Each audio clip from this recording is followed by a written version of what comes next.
A quick like and subscribe really helps our channel grow and allows us to bring you even more amazing content.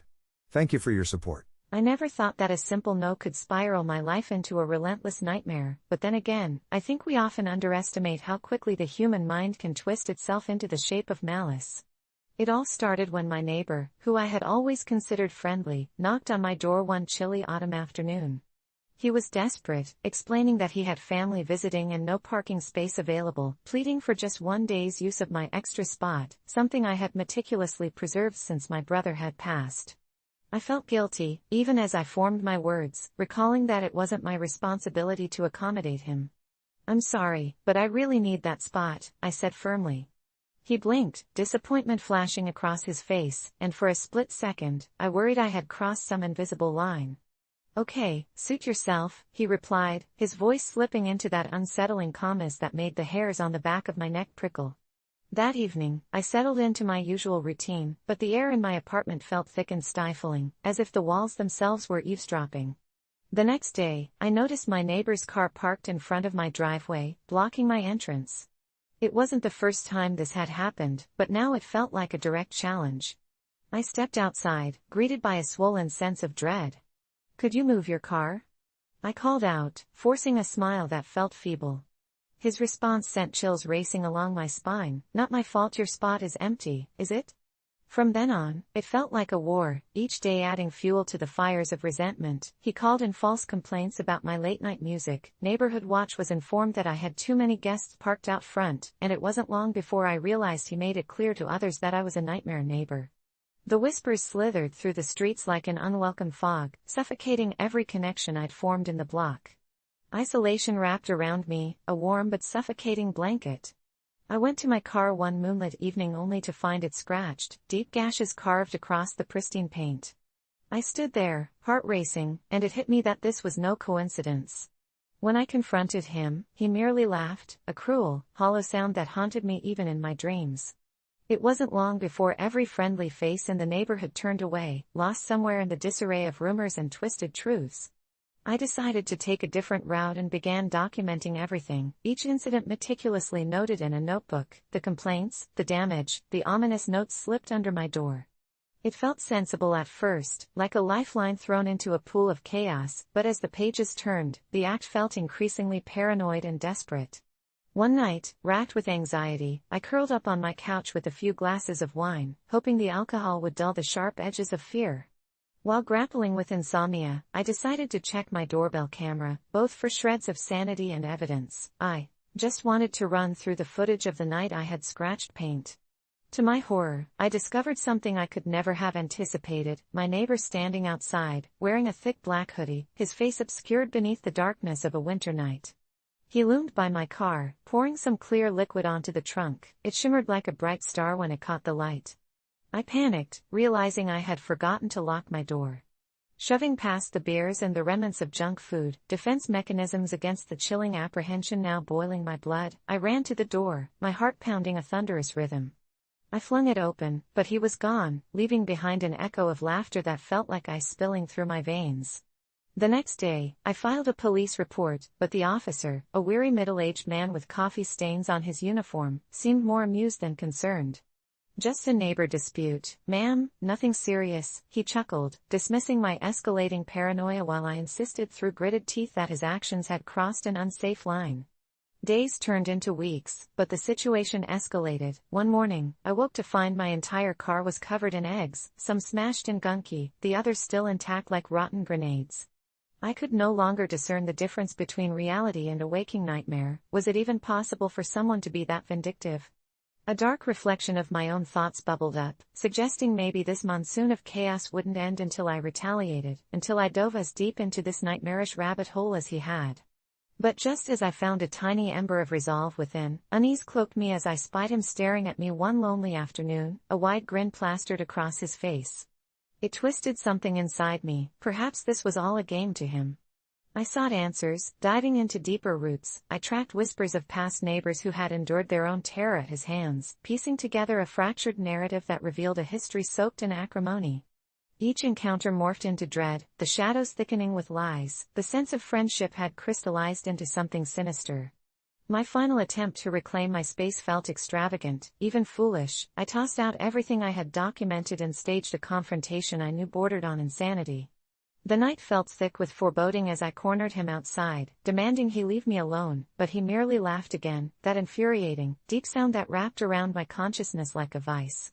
Why don't you focus on managing your own space instead of wasting time at my door? His words rolled over me like a cold wave. In that moment, I recognized the absurdity of trying to fight someone so twisted, so bent. I stepped back, something inside me fracturing as I muttered, "You'll regret this," my voice small, an echo of fading confidence. And just as I turned to leave, I heard what felt like the closing act of a narrative gone awry, my heart halting when he called out to me one last time, "You already have." I drove that evening, not to work or friends, but to the edge of sanity, piecing together the tangled web of fear and loathing that had bared itself in my life. It took time, but in those shockingly still moments, clarity descended upon me. I understood my only option to end this sick game was to move away permanently, to cleanse myself of the taint of his shadowy presence. As I packed, every belonging stripped away from the condo felt like an entanglement burnt from me. I left that apartment a shell of who I was, yet had it ever truly been mine? I shrugged off the weight of his existence like a snake distilling its skin. But as I drove toward the next chapter in my life, with a bittersweet taste, I vowed to never forget the lesson learned. In neighborhoods where darkness breeds, kindness is a fickle facade, and sometimes refusing to let others in comes with a heavy price. It was a muggy Wednesday evening when I found it, tucked under a twisted patch of weeds near a lamppost, a neat, tightly bound stack of cash, crisp and untouched, totaling $800. My heart raced with exhilaration and guilt. What were the odds of encountering such a fortune just lying there? I looked around, half expecting someone to rush back for it, but the street was empty, save for a few stray cats scavenging the darkening alleyway. Lured by the promise of a small fortune and a fleeting belief that maybe, just maybe, this was some cosmic karma for my endless run of bad luck, I pocketed the money and hurried home, my mind racing through fantasies, new clothes, a weekend getaway. But when the euphoric thrill subsided, an unsettling thought began to creep in. Who had lost this money, and why was it just sitting there? I pushed it aside, convinced it was my stroke of luck. That night, I fell asleep thinking I had scored, dreaming of countless possibilities, yet, the dreams twisted darker as the hours wore on. I woke up to find my room flooded with moonlight, shadows danced along the walls, and an unnerving sense of dread pooled in my gut, a feeling that I had crossed a line. Shaking it off, I spent the cash over the next few days, indulging in new sneakers, dinners out, and a vintage vinyl collection I'd coveted for ages, all the while ignoring the gnawing sensation like I was being watched. Then, on the third night after my little spree, a soft knock echoed from my front door, pulling me from sleep. Heart pounding in my chest, I peered through the peephole, but there was only darkness on the other side. I hesitated before finally opening it, and there was nothing. I rationalized it must have been the house settling, yet as I climbed back into bed, an unsettling chill ran through me. Nights turned into restless fever dreams, where shadows lurked, and I could hear whispers drifting through the walls as if the house itself carried secrets. I decided to go on a weekend camping trip to clear my head, hoping fresh air would wash away the anxiety, but instead, my unease morphed into paranoia. I kept feeling someone tailing me back to my tent, shadows flitting just beyond the glow of the campfire. On the night of my return, I found a note slipped under my door, a single line, "You shouldn't have kept what wasn't yours." Panic consumed me. I ripped it from the floor and scoured my apartment for hidden cameras or surveillance equipment, but nothing was amiss. I thought of going to the police, but part of me was terrified they'd see me as a thief. The feeling of dread clawed at me, and my dreams became nightmares of strangers with hollowed eyes and grins that shifted unnaturally. One evening, wrapped in my own self-imposed isolation, I decided to return to that lamppost where it all began, a futile act of atonement, an absurd gesture against an invisible foe. The street was eerily quiet, moonlight illuminating the cracked pavement, but when I reached that spot, my heart sank. The area was now barren, as if the ground itself had decided to swallow whatever remained of that hidden treasure. Suddenly, an icy breeze whipped around me, and from the shadows, I saw a figure emerge, stretched limbs, a pale face, and eyes that burned with a bright, unnatural light, locking onto mine with a grip of unimaginable terror, and it spoke in a voice laced with rage, "You took what was mine." I stumbled back, stumbling over my own feet as the realization hit me, this was no mere stalker or oppressor, it was something far worse, a spirit of vengeance awakened by my greed. I ran, my heart slamming against my ribs, but no matter how fast I sprinted, I could feel it gaining on me, colder air brushing against my neck like icy fingers. I burst into my home, slamming the door behind me, but the moment my back hit the wood, the lights flickered, plunging me into darkness. In that suffocating void, I could hear the soft thud of footsteps. "You're never alone," they seemed to whisper, and suddenly I realized those whispers weren't in my head, they echoed from beyond the walls, from the very depths of the house, spiraling around me like a distant echo of their grief. I ran for my phone to call for help, but as soon as I picked it up, a bone-chilling growl erupted from the corners of my apartment, making me drop it to the floor. The air turned thick with an angry energy, and out of desperation, I screamed, "I'm sorry. I didn't know. Please, just leave me alone."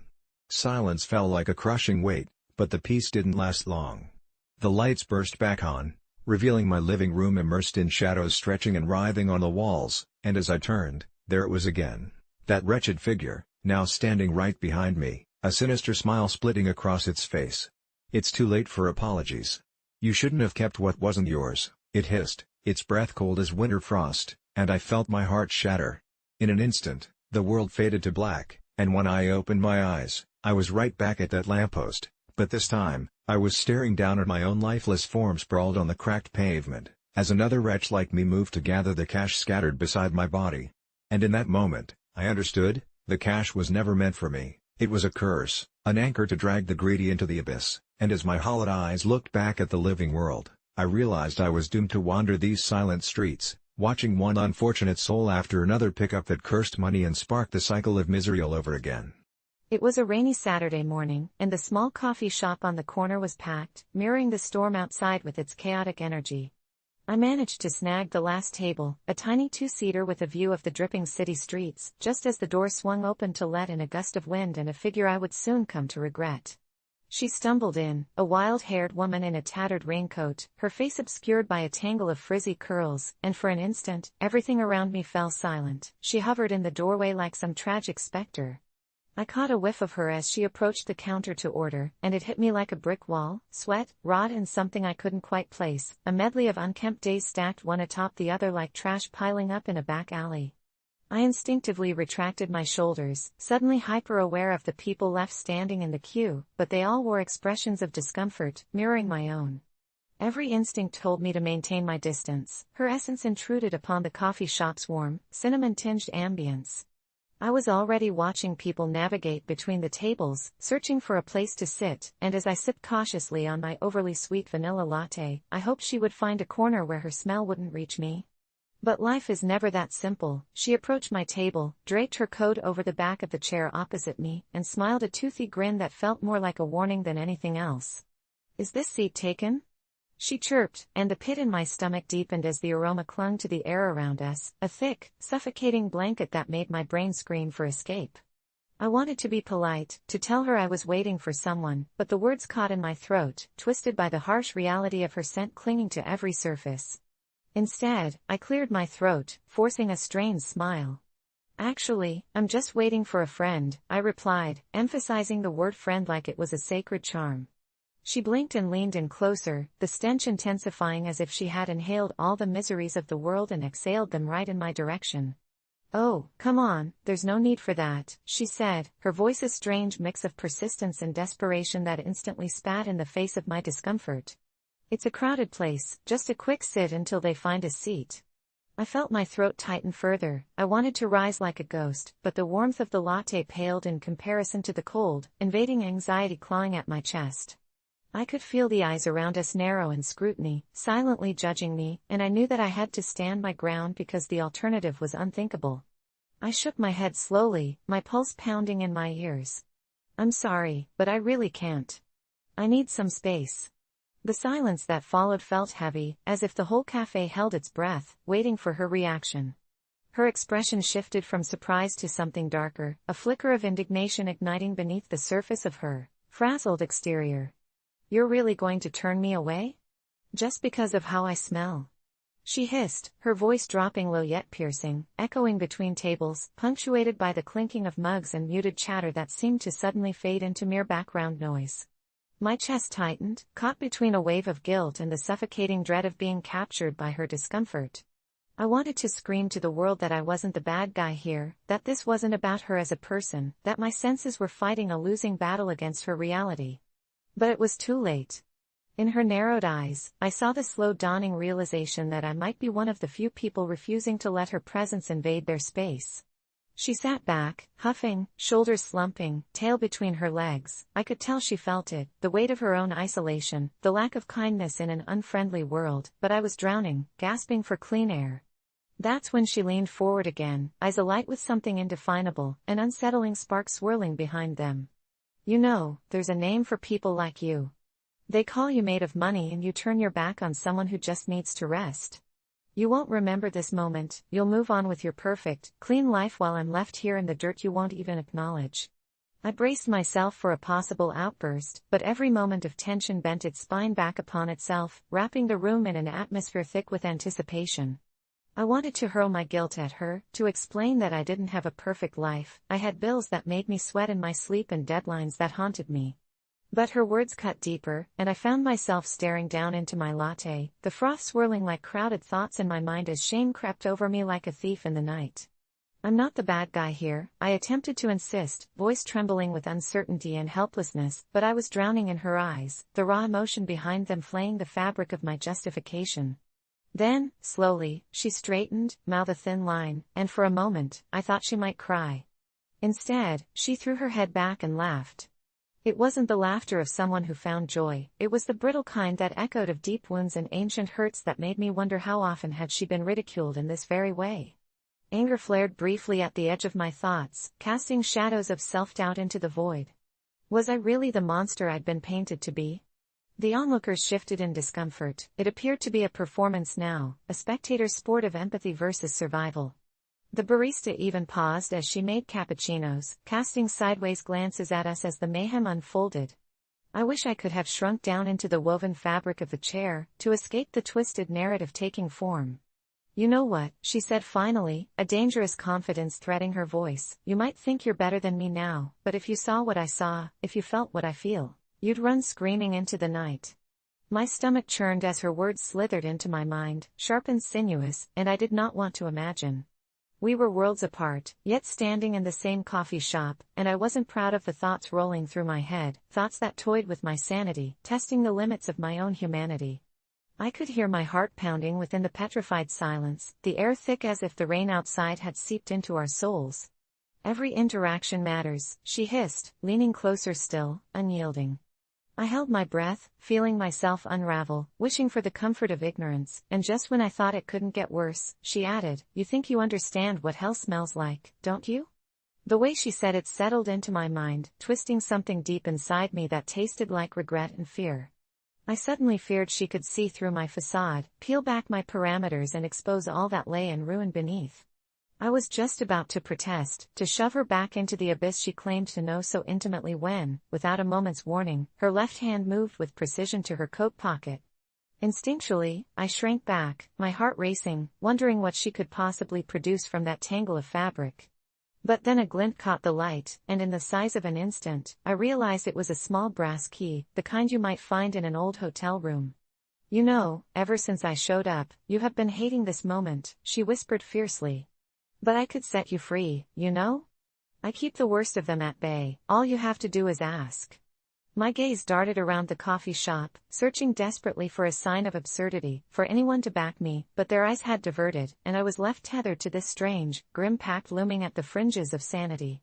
What are you talking about? I challenged, although I sounded more confused than defiant.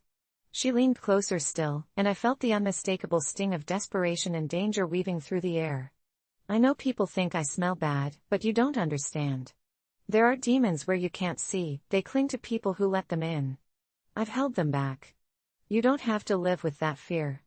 I shook my head, shifting back in my chair, but she moved closer until her breath grazed my face. Let me show you.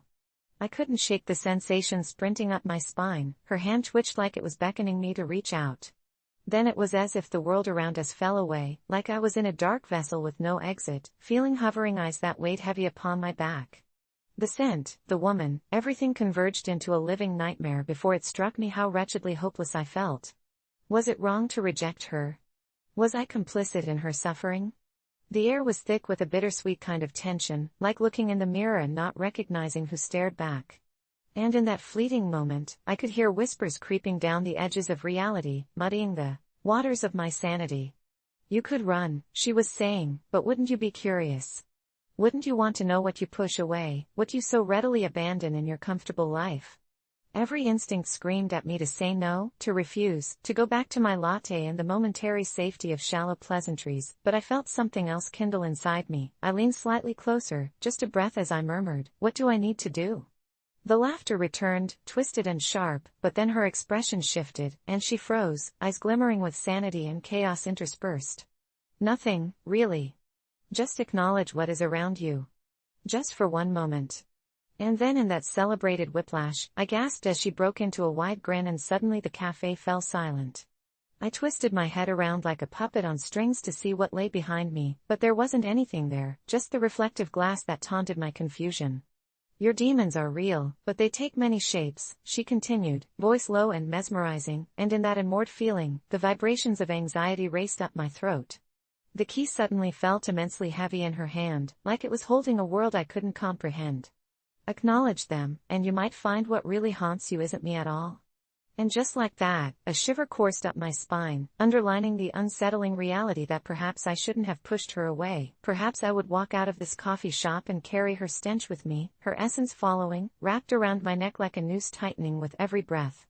What turned from laughter shifted back to suspicion again, and the weight of the moment crashed down, but it was too late. I was scared, held captive by the disconcerting truth behind my own choices, and as the crowd connected with fleeting uncertainty, this woman, in her tattered raincoat, had opened the door to something buried deep within.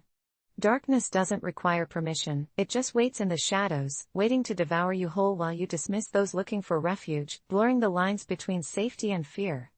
I straightened, the coffee shop's familiarity almost gone, as her stormy eyes implored me to see beyond my aversion.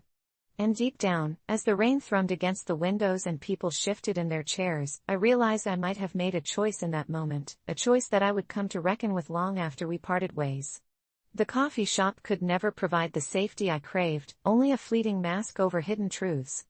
My heart raced in anticipation of what lay beyond, and I suddenly needed more than just my latte. I needed to discover the depths of those demons lurking just out of sight, ready to carve a path I wouldn't soon forget. I don't think my dad is actually my biological dad, and it took me far too long to realize it. Maybe I was too naive or too conditioned to accept everything that happened around me as normal.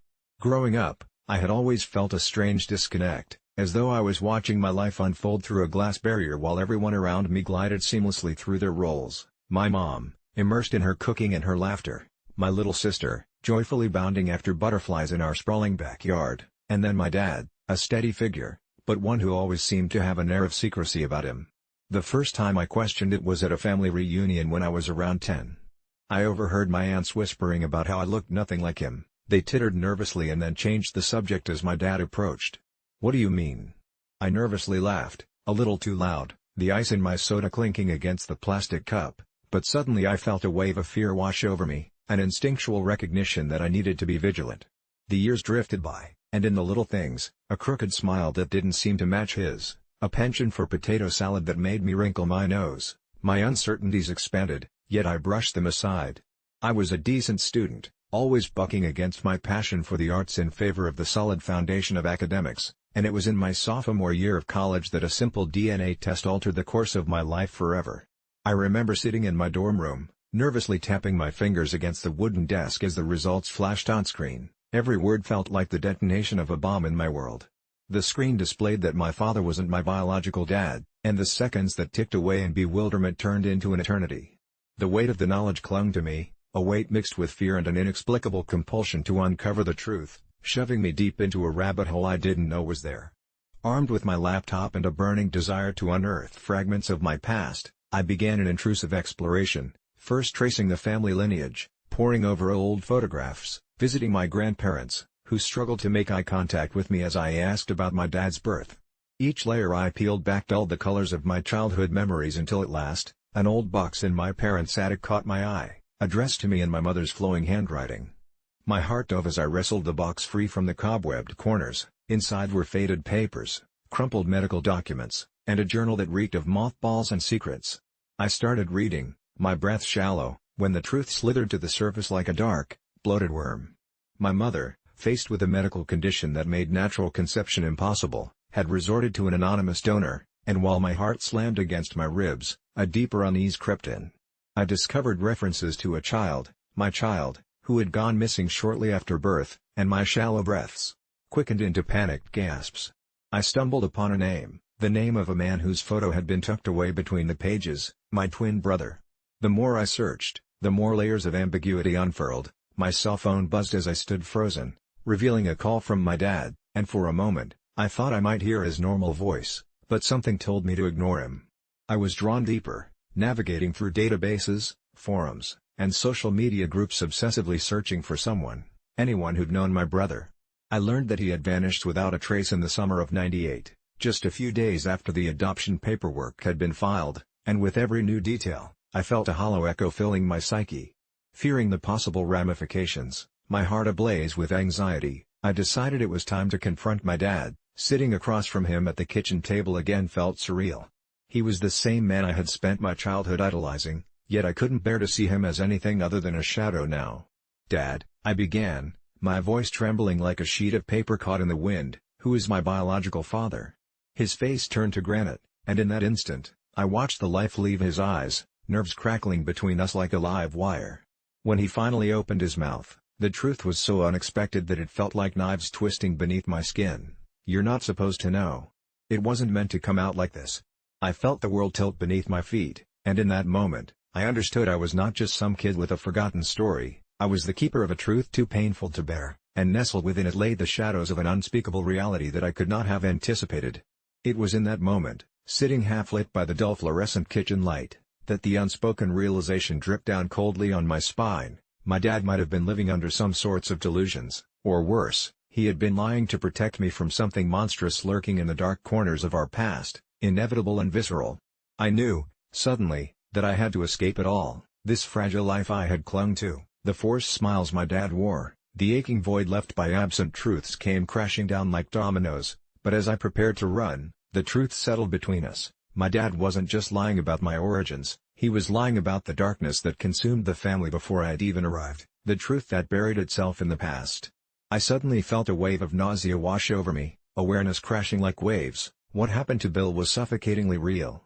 The next day, I snuck back into my parents' attic, desperate for the answers that seemed just beyond reach, where I discovered more files marked in shades of neglect. I came across police reports and photographs that made my breath hitch in my throat. One haunting image shook me to my core, a familiar face, a boy with my eyes, staring back in a missing persons flyer that rotted in the foil-lined box, my brother, flesh, blood, and the vibrant fear I had buried in my psyche.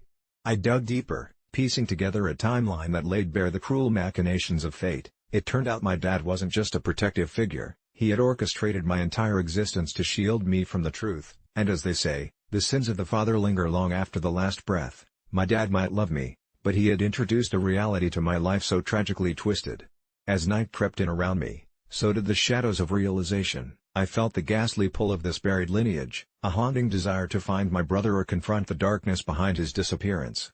Armed with information gleaned from desperate hours online, I ended the night with not just a plan but a frenzy. I was determined to unearth the reality, and perhaps even find my brother, before it swallowed me whole. The thrill of this quest filled me like wildfire. But as I drove into the dark night, with the last remnants of my family life flickering disproportionately in my rearview mirror, an understanding blossomed in the chasms of my heart, a darkness intertwined with love, hauntingly familial, held secrets that could unravel the very fabric of any semblance of normalcy I had ever known. And with every mile between me and home, I couldn't shake the feeling that I was being watched, a predator lurking in the facade of familiar territory. I never intended to find out about the secret that twisted my family like a noose, but one night, curiosity pulled me from my bedroom into the murmur of whispered voices. I was 15, the kind of kid who spent more time immersed in my drawing pad than in the intricacies of my parents' marriage, but that night, as I crept down the dimly lit hallway, the smell of cigarettes and stale beer wrapped around me, and I found myself stopping at the crack of my parents' bedroom door. The dim glow from the television flickered like dying stars, casting shadows that danced upon the walls, but it was the giggle, light yet too knowing for someone my age, that tensed my spine. I can still recall feeling the pounding of my heart echoing in my ears as I pressed my ear closer, desperate to hear more. Mom was laughing softly. I could almost picture her smile bright even with the shadows surrounding her, juxtaposed against a deeper, richer voice, my dad. But it wasn't him who caused the chill to race through my veins, it was the unmistakable sound of a girl, her laughter punctuated by the words, "Stop, you're being dumb." I staggered backward, fighting the urge to be sick as the realization screamed louder than my heart could beat, the girl sounded way too young. A sick sense of dread filled my stomach as I stood like a statue, caught in a moment I could never have prepared for. Before I could swallow the weight of it, I heard my mother's voice change. It softened, coaxing, "You know it can't be like this, right?" I tried to breathe quietly, but the air felt thick, choking me as I strained to listen. She continued, "Just give me some time, I'll figure something out." My world was fracturing around me, breaking apart piece by piece like an old window shattering under pressure. I stumbled back into my room, heart thudding wildly against my ribs. I couldn't sleep, I lay awake, visions of betrayal swirling in my mind. What could I possibly say? I loved my parents, but the thought of my dad with someone so young twisted my insides until I could hardly breathe. The next morning was a circus of normalcy, Dad whistling while he poured cereal, Mom humming as she readied for work. Neither of them had any idea of the storm brewing just beneath the surface. Days passed agonizingly slow, my mind consumed with fragmented memories of that night. I tried confronting my mom when we were alone, but the moment I hesitated, the rehearsed smile returned, and I caved, unprepared for the collision of affection and betrayal within me. I told myself I was imagining things, that it couldn't be so. Then one evening, after Mom left for her book club, I decided I had to know. Heart racing, I went through the drawers in my dad's home office. That's when I found an old phone, its screen cracked, lying under a pile of papers. Ignoring the sense of foreboding that shadowed me, I powered it up and scrolled through messages. My hands shook as I swiped through dozens of conversations, each more chilling than the last. There she was, that girl. Her name, Jess, glowed back at me, paired with texts filled with heart emojis and phrases like "can't wait to see you." My breath caught in my throat when I reached a message reading, "I'll keep it a secret if you promise not to stop." I knew I had to tell Mom, but in that moment, something primal twisted in my gut. A sense of survival slammed into me, urging me to remain silent. I would be the keeper of this dark secret, the lone guardian of the truth that threatened to tear my family apart. The following week became both a waking nightmare and an eerie game of charades. I watched my dad with a scrutinizing gaze, trying to read his expressions like a book I needed to decipher before the end. I couldn't fathom how someone so familiar could be the center of such an unfathomable betrayal. Yet my mother never acted suspicious. If anything, she seemed more in love than ever, bringing home dinner like nothing was wrong. It was terrifying how much she was in the dark, almost like a puppet in a cruel play. I labeled the days on a calendar with silent rage, each in different circle reminding me of the layers of deception growing between us all. Then one afternoon, my resolve began to crumble as I found Mom sitting cross-legged on the couch with a photo album that contained pictures of us during vacations and birthdays. Only the weight of my knowledge felt heavier, like a boulder in my chest, as I watched her reminisce. My hand instinctively gripped the edge of the armrest until my knuckles turned white. With shaking breaths, I began to realize how deeply entwined my parents' secrets were with my own sense of morality. I needed to confront my dad. I found him downstairs that night, surrounded by the glow of the television, his laughter ringing hollow as another thought echoed in my mind, what if they continue? But when I approached him, all I found was fear dissolving any words I had rehearsed. I couldn't utter a syllable in front of this facade of a man whom I loved yet had betrayed me in ways I couldn't articulate. Instead, I went to bed, stewing in my own misery and guilt. Days turned into restless weeks stretching into an unbearable silence, but then came the revelation that would tear the dam down. One evening, I overheard Mom on the phone, her voice threaded with desperation. "I don't care what you think. Keep your distance, Jess." My world shattered anew as I realized that it wasn't merely a clandestine relationship, it had escalated. My heart quickened as panic coursed through me, it wouldn't stop unless I made it. The gravity of my knowledge began to seep into my conscience. I couldn't just stand by. The morning after Mom's call, I confronted her, desperation clawing at me with every word. I told her everything I had discovered in the hopes that it would snap her back to reality. For a moment, the walls crumbled around her, and I could see the pain flickering in her eyes. But rather than respond to my anguish, she simply spoke words laced with ice that trapped us both. "It's not what you think, this is our secret to protect." Those words echoed inside me like a torturous dirge. The silence stretched, heavier than any I had ever endured, and that's when the fear set in. I learned the truth wasn't just about my father's infidelity but rather the extent my mother would go to protect it. Weeks passed, and one night, I was jolted awake by strange sounds, laughter creeping through the dark that felt too familiar. I slipped out of bed and grabbed my phone, the dim light illuminating the lack of safety. I tiptoed back down to the living room, where shadows mingled with unease, creeping across my skin like whispers of a ghost. Peeking into the room, I felt what could only be described as a shiver run down my spine. My dad was scrolling through his phone, texting Jess, saying cryptic things I refused to decipher anymore. But then Mom appeared behind him, and my heart stopped. They exchanged knowing glances that froze me in place. I couldn't breathe as an understanding, a dark, terrifying understanding, settled in. I knew they were an unholy alliance, and in that moment, I saw my world extinguished. It was a pact forged in silence and confinement, buried under lies, deeper than I could ever imagine. I stumbled back to my room, limbs shaking, and collapsed onto my bed, all the dueling emotions swelling inside me like a living beast. Part of me wanted to expose them, blow the lid off this dark castle of secrets, while the other half begged me to become part of the charade instead, to forget and protect the fragile paradise I had once called home. But every vivid snapshot of innocence shattered under the weight of betrayal. The finality settled, locking me into a chilling resolve. I couldn't stay silent. That very night, I made an anonymous post in a support group I'd found online, detailing everything as if it were another reality, artfully concealing my deepest self behind the screen. I never expected the flood of responses, shock, disbelief, and tales mirrored in their raw vulnerability. Some offered solutions, and others whispered caution, but in all their words, I found unexpected strength. But this wasn't enough. Mere words weren't a replacement for action. I waited for the right moment, when my parents were out one Saturday night, devoid of the unbearable tension that grew around us like parasites. I gathered my nerve and drove to Jess's house, adrenaline surging through me like gasoline igniting the match. I rang the doorbell, and when she opened it, the doppelganger of innocence that stood before me made my skin crawl. "You need to stop seeing my dad," I said, my voice shaking in ways I hadn't anticipated. She blinked, two large, unseeing eyes staring back at me, and for a moment, I doubted myself. She began to laugh. It was the kind of laugh I'd heard through my bedroom door when everything felt perfect. "No, I think your dad and I are just getting started," she said with a casualness that felt like glass shards piercing through my conscience. The world I thought I could control immense expanded away, and as I drove back home, my heart racing at 1,000,000 miles an hour, I understood deep inside that this wasn't over yet.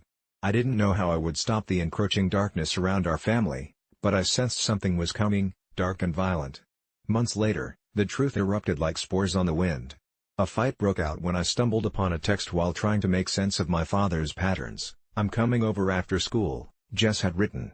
They never thought I would discover the lies that interwove between us, but the walls were crumbling faster than I could afford. One fateful afternoon, Mom confronted me. She had pieced together my discontent, and her eyes, once filled with warmth, were now void of color as she moved towards me with a predatory quality I had never seen. "You need to understand your responsibilities," she hissed, as though the dark they had lived in for so long was seeping through the very fabric of her being. I cracked under the wave of indignation. "You think your lies protect me? You think this is love?" The words spilled out, raw and unbridled. The follow-up conversation was a blur of anger and desperation, but as I stood my ground, I felt something shift between us. I thought I could see the splintering reality in her eyes, the flickering light of understanding. But miscommunication had long woven an unspeakable rift. She took a step back, her resolve growing, her voice lowering into something sinister. "This is bigger than you know. Some things need to remain unspoken." It was as if she believed her silence encoded us to something unimaginable, a puzzle I could never crack. I left the house, the weight of 1,000 secrets suddenly pooled behind me. For weeks, I spiraled into uncertainty, seeking sanctuary in art, pouring my emotions into drawings that could show the depth of my horror, while my father and Jess weaved their sick tapestry. I began to draw images of a monster hiding behind a curtain of smiles, hoping to expose their truth. But then one night, I received a message in that anonymous support group. Jess was pregnant. The cruel reality folded itself around me like a loop of wire, tightening until I couldn't breathe. The news spread like wildfire among typical small-town gossip, and when I walked into school the next day, the whispers echoed everywhere, a chilling reminder of the life I once took for granted. Then, one evening, it happened. Jess's mother had gotten wind of the affair and stormed into our home, her eyes blazing with fury, demanding answers from my father. It began as a shouting match, stirring up echoes of betrayal and deceit that danced through every room, but when Mom entered, she wore a mask that told me everything. Back into action she went, shielding our world with venomous resolve. "If you tell anyone, you'll ruin her life. She's just a child." My father's voice quaked with anger, evidence of the strange loyalty he clung to. I watched, swept up in the surreal opera of denial, as Jess's mother left, her shattered dreams echoing after her like the footsteps of a ghost. But my heart sank even deeper when I saw Moan's relentless smile as they receded back into their facade, my confusion morphing into horrific clarity. They had become twisted into their dark roles, actors on a stage built from lies. I stood frozen, unable to shake the feeling that the entire structure was on borrowed time. I realized then this story would never end unless someone broke the cycle. 2 days later, the following events began to unfold like an avalanche. The truth, raw, jagged, and alive, was all I could think of whispering it to anyone who would listen until one final confrontation ignited an inferno. I reached out to Jess, desperate to make her understand, believing that perhaps exposing even a fraction of the truth might change the course of our fates. We met at a park under a moon that bled silver light. "You need to realize your mistake," I implored, feeling the weight of desperation sinking deeper with each word. But she laughed again, a sound that now felt like a gunshot in the dark. "I'm not ashamed, this is the best thing that's ever happened to me." That was the moment I knew. I couldn't win her over, but I could find a way to expose the festering shipwreck of a reality we both lived in, even if it took me down with them. So, I did something I had never imagined. I compiled everything, screenshots, messages, the history of betrayals into a bouquet of lies and sent it to Jess's mother. When the storm broke, all hell descended. The chaos rang through every part of my once peaceful world. My mother crumpled like an empty soda can. My father's resistance shattered like glass beneath the weight of truth twisted into malignancy. And Jess, the girl I once saw as a mere innocent, was now an escapee of a raging beast that had veiled itself in vanity and illusion. I watched as my world erupted into chaos, the consequences igniting paths I never saw coming, and in that chaos, the bonds I thought would always tether me to family frayed under the pressures of divulged secrets. Yet through the pandemonium, one thought echoed inside me, sometimes, exposing the darkness is the only way to reclaim the light. My family turned into a fragmented shadow of who we once were, splintered identities searching the heavens for blessings lost in a collision of secrets and lies. No one came out unscathed. But I learned a harsh truth that evening: some evils lurk in the very shadows of affection, and love, when tainted, can be the most formidable source of betrayal. I held on through the turmoil, now forever altered, but hope shimmered faintly in my soul. I had cracked the surface, and deep within, I sensed the possibility of healing. All I needed to do was find my way back to the light. And while my parents picked up the pieces of their broken lives amidst the fiery embers, I began to draw again, channeling everything, sorrow, anguish, and a new light, onto canvas, painting a truth that would always remain vivid in colors too real to be extinguished. With every stroke, I reclaimed my existence as a thread of strength, stitching my fragmented world back together. It had been over a year since I first stepped into Dr. Harris's office, a nondescript little place tucked away in a crumbling brick building that smelled faintly of old coffee and faded hope, and though I had started seeing him for depression, I thought we were making real progress. Until the day my treatment took an absurd turn that sent me spiraling into a nightmare. It was an unassuming Tuesday afternoon when I entered his office for what I thought was just another appointment, but something felt off. Dr. Harris looked at me as though I were a complete stranger, his eyes narrowing skeptically at the familiar face before him. I cleared my throat, trying to mask my unease as I sensed a clinical detachment in his demeanor, one reserved for patients he'd never seen before, and when I reminded him of my history, a flicker of confusion crossed his brow, hinting that perhaps I was just a blip in his memory, just another patient lost in a sea of faces, emotions, and diagnoses. Then came the moment that shattered whatever trust I had left. He leaned back in his chair, fingers steepled, and, with an unsettling calm, offered me a small bag with a white powder inside, a gesture that hung in the air like a bad joke. "This might help," he said, a lopsided grin twisting his lips, and I stared at him, caught between disbelief and shock as I searched his eyes for the slightest hint of humor, only to find a vacant smile staring back at me.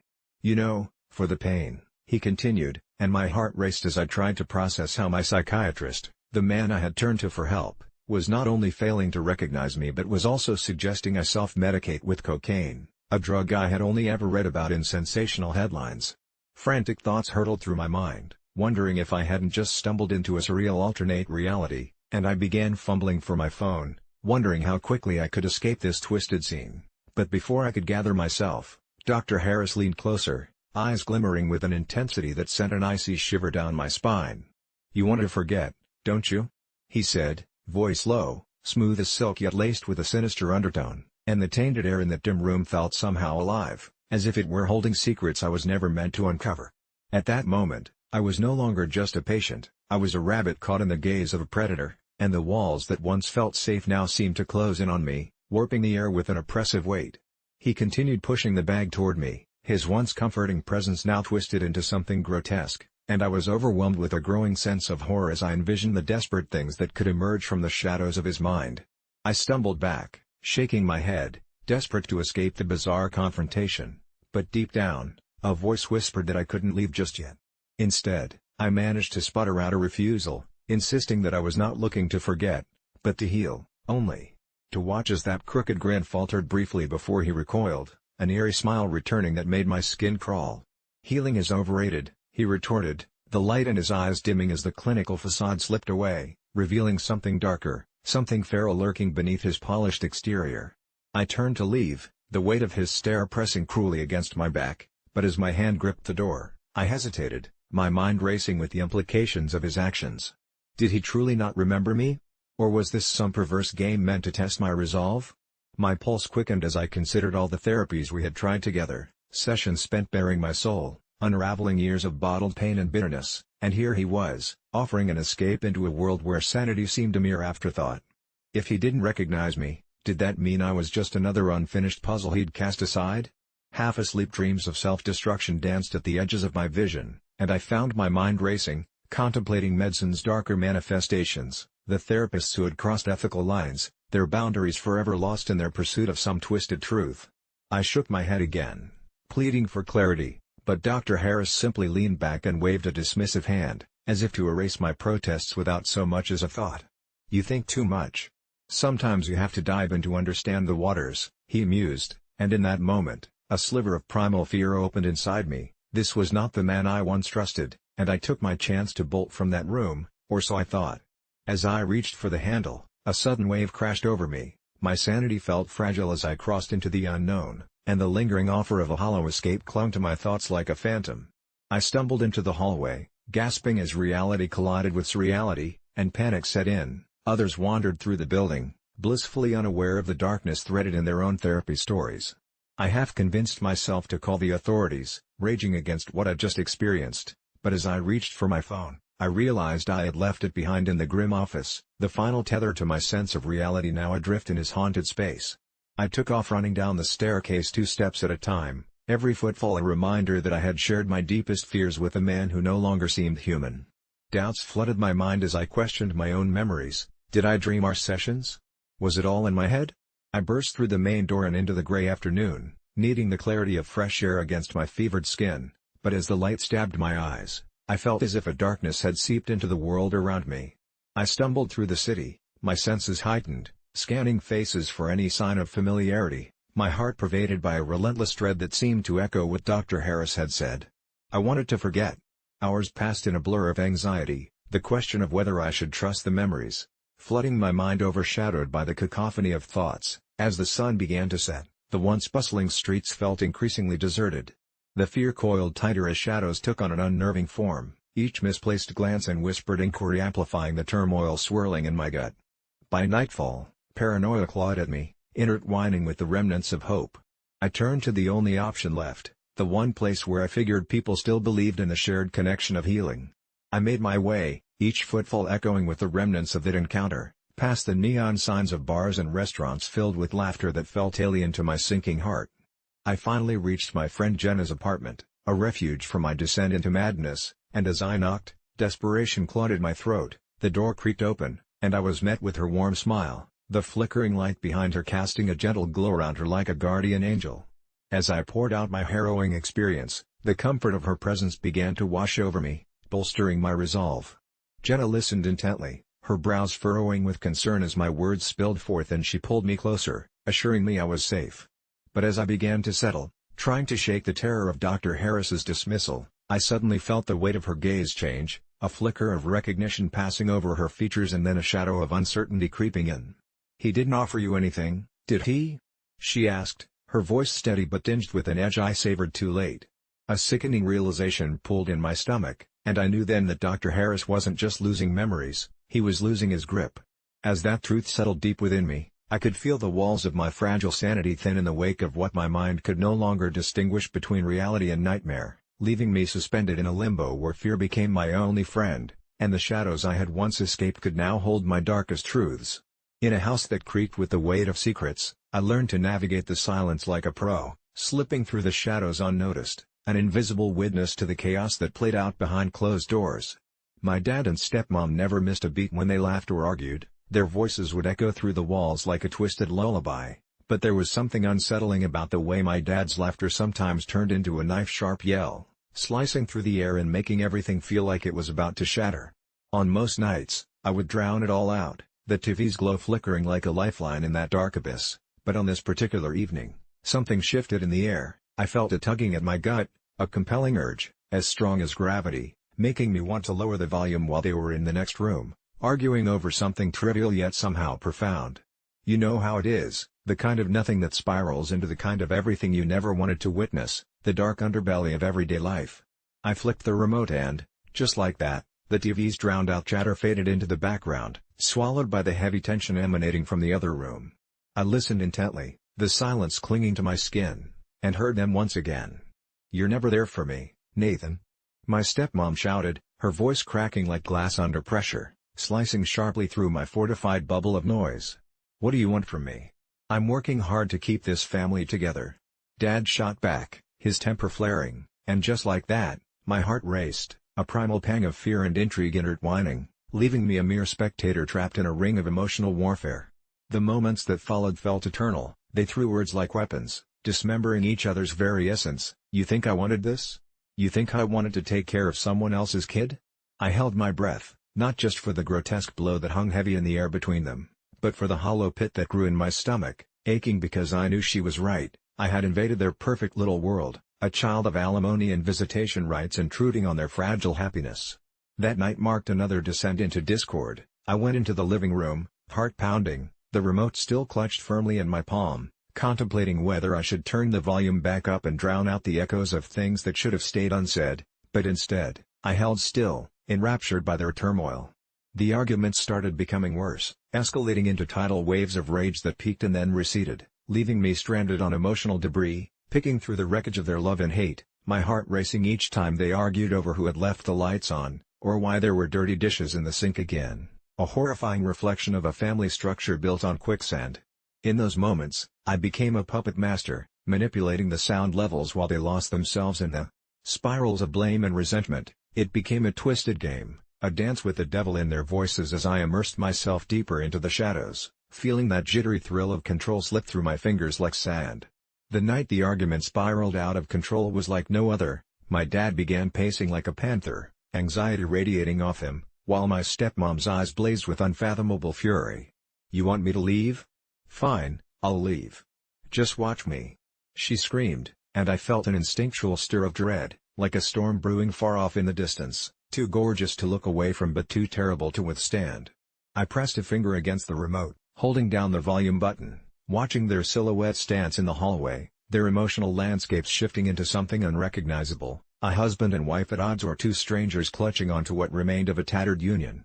"You're being dramatic, just stop," my dad exclaimed, but his pleas met her seething silence like a clawed hand raking against tender skin. I felt sick and exhilarated, like I was bearing witness to forbidden theater, a grand tragedy playing out beneath my unsuspecting gaze, and while I should have felt guilty for enjoying the dark theater of domestic chaos, I couldn't help but think it was better than watching paint dry on the walls. My vision blurred with dread and fleeting curiosity as the argument twisted and morphed, each sentence a spark paving the way to the inevitable catastrophe looming over a fragile wall of familial illusion. I found myself absorbed, wrapped in their world, watching eruptions of raw emotions unveil a new kind of horror. "You think this is just a game to me? I'm giving everything while you sit there in your static silence, pretending nothing is wrong," she yelled, and in that moment, I felt an overwhelming rush, a terrifying euphoria, as my dad's face crumpled in defeat, muscle-taut and trembling against a broader backdrop of rage. It felt wrong yet intoxicating, as though reality itself unraveled before my eyes into something I could barely bear. As the argument reached a fever pitch and the words hurled back and forth felt like molten lava colliding with ice, I froze, heart racing, rooted in place, caught in a loop of watching. It was no longer just a conversation, it was a cage, each jab and parry echoing painfully through the room until finally, it built to a climax. I could see it in the flash of my dad's eyes and the stark terror that replaced fury in her stance. The tension crackled, and as their voices began to fuse into a jumbled shout, a panic like a sinner discovering hell flooded over me. I realized with malicious glee, this wasn't just an argument anymore, this was the tipping point. With fingers trembling on the remote, I pressed the volume button, letting the chaotic noise of their argument swirl around me like a tempest, feeling like a voyeur who had crossed a line one too many times. And in that moment, as chaos drew closer and uncertainty crept like a fog into my bones, I hit the mute button with a thrill that shot straight through my heart, hurting yet liberating all the same. The silence that followed was palpable, dense, and terrifying. They both stood still, caught in an electrifying pause, as remorse wrapped tightly around my throat, knowing I had fueled this fire, but still, I couldn't take my eyes from their displays of unfiltered emotion. Their eyes danced with a dangerous light, misplaced trust melting away, and just as abruptly, everything fell dead silent. But when my breath hitched, I understood something true and eternal. I had changed the course of their anger as it clawed its way into an abyss from which there would be no return. It was a road paved with heartache and despair, and I, a child of this chaos, had set the wheels in motion.